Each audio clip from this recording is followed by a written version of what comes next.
Hello, ladies and gentlemen. Welcome back to another episode here on European Confessions. The following story that you're going to be listening to, it comes from a translation of a message that I received. The translation reads like this. Hello, Brother Nashi, how are you? Can you please post my own story as hidden identity? So when we came to South Africa, my husband, he was working as an engineer, but he was working for this other white man who had his own electrical company. So my husband then started to be friends with this other man who was a South African man.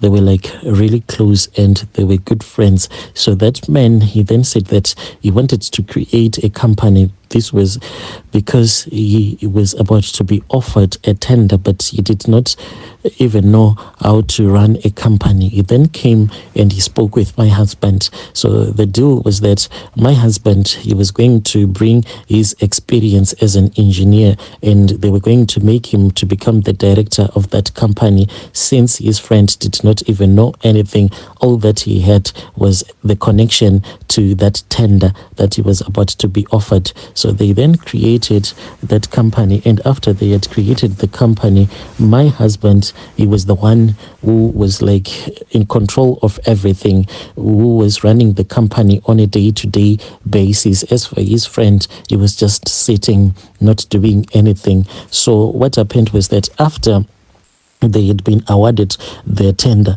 my husband started to work really hard, because there was this other village where they were busy installing electricity. There was no electricity in that village, so that was where they were working. So my husband, each and every day, he will be there in the field working and working. Then the friend will be he will be in the office. So after the money has started flowing into the company, that was when his friend started to buy cars. He bought himself a car, he bought his wife a car, he bought his daughter, he bought some cars for his sons-in-laws as well as his daughter-in-laws. So my husband then started complaining, and he said that this thing that we are doing, this is not what we agreed to, because you said that you were going to give me a portion of the money after we would have gotten paid. But now my husband, he was told that he was just like a worker, like a regular worker of the company. So my husband then started fighting with his friend because he wanted the share of his money, because he was paid a lot of money. His friend had been paid a lot of money through that tender. He kept on buying houses and buying a lot of expensive cars. Then my husband started to regret. He was really regretting when he found out that they had gone and they had changed the company details. A husband, his heart was broken the day that he found out that on the company profile, his name was no longer appearing as one of the directors, because he just wanted his share so that he can just walk away. And the white man that he used to work for had even told him and said that this thing that you want to do, you are going to regret. You should just do your own thing, keep on working. But my husband, he had been promised a lot of money by his friend if he was going to assist him in bringing in some experience in the company. So after my husband had found out that this was what had happened, he told his friend that he was going to report him, because it is not allowed to remove the name of a director without telling the director, without the director resigning. So when that man saw that he was going to be in trouble, what he did is that he then came with an offer, promised my husband that he was going to give him some money, but the only money that we were given, it was only 500,000 rands. And with that money, we then went and we bought a second-hand truck, and from that second-hand truck we now have 7 trucks that we are owning. But at that time, life was really difficult for us. You can just imagine that your friend, the one that you had helped, is now rich, but he has only offered you only 500,000 out of all the millions that he had promised you. So at that time, when we went to Zim, we then told the traditional healer that in South Africa there was a man who was owing us some money. He then told us that we were supposed to buy this other item. In Shona, it is called duri. It is used to pound like your maize grains and some ground nuts. And at that time, after we had bought that item, he said that when you return back to South Africa, what you are supposed to do is that you have to keep it inside the wardrobe, and you are not supposed to open it up. So when we arrived in South Africa at the place where we were staying, the house, it had some fitted wardrobes. So we then removed the shelves, and then we placed that item inside the wardrobe, and we locked it, and we waited for that guy. He then called my husband. We went to his house, and he gave us the rest of the money. He made a bank transfer. We waited until the money was cleared, because this was like a lot of money that he gave to my husband. So after he had given us the money, then life continued. We thought that life was going to continue. But my brother, then this man, he got so sick. When he got so sick in that moment, that was when my husband opened the wardrobe, because we just wanted to see if that item, if it was still there. But when we opened it up, my brother, that was when we saw that there was a snake. That item, it had transformed itself, and it had become a snake. So this snake, it has the head of a human being. We rushed back to Zim, where we spoke with that traditional healer. So this traditional healer then told us that we were not supposed to open that wardrobe until he had told us to open it up. Then we said, what are we supposed to do? He then said that, now this is your snake, and this snake, it survives on blood. And we said, where are we going to get this blood? And then my husband suggested and said that since this South African man, he was the one who had caused me, and so then my husband said that, how about we do this? Since that South African man, he is the one who made us to go and consult it.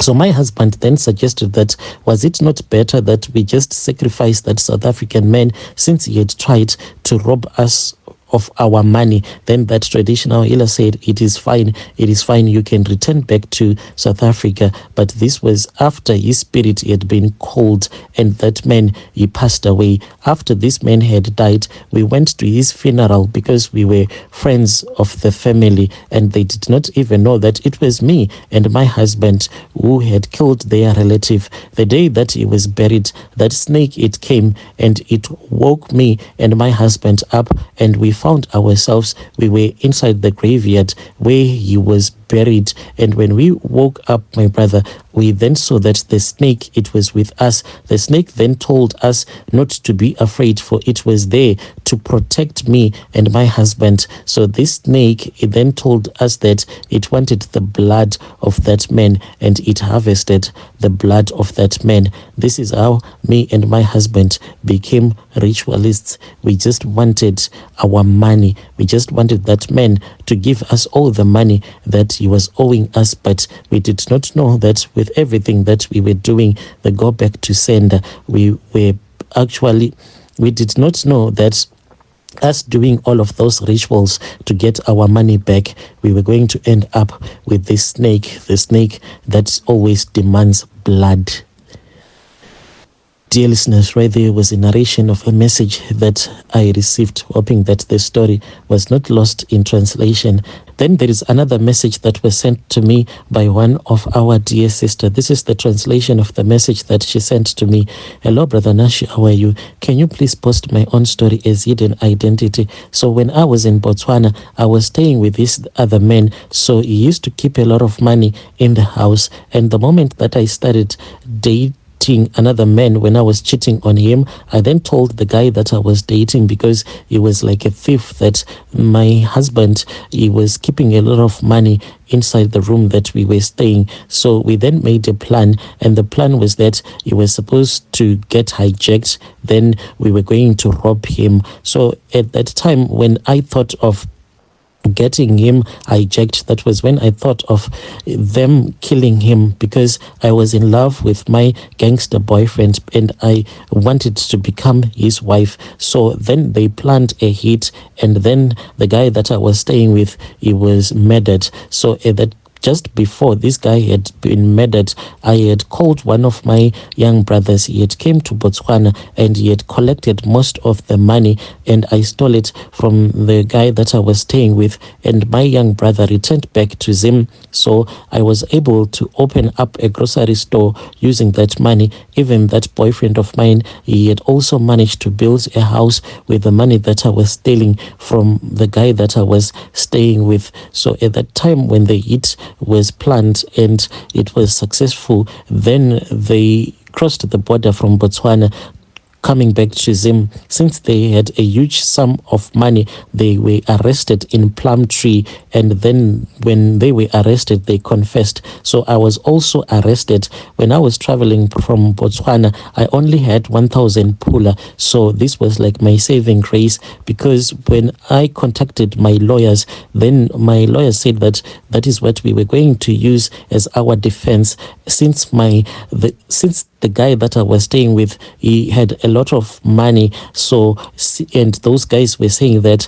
we had planned this hate together. How come when I was arrested by the police, I only had 1,000 pula? So even the guy that I was cheating on with, he did not even know that I had once given the money to my young brother, and my young brother, he was keeping it safe somewhere else. I stayed in prison just for a little while, and then I got released. So after I had gotten released, that was when I started to see the spirit of my husband. So there was this other time when I had gone out, because it was during the December holidays. So we had gone out to drink beer. There was this other party, which was at this other house close to my own house. So after I had felt that I had gotten so drunk, I then started walking back home, but it was late at night. Whilst I was walking, I kept on seeing that there was a man that was always appearing in front of me and disappearing. So I just thought that maybe I was drunk.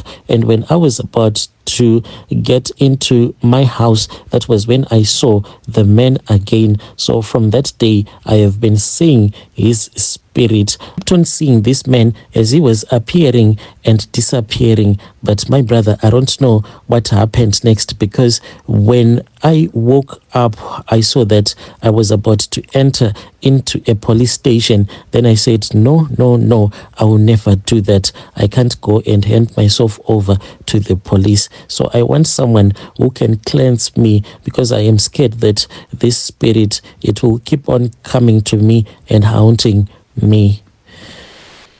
Dear listeners, right there was a message that was sent to me by our dear sister right there.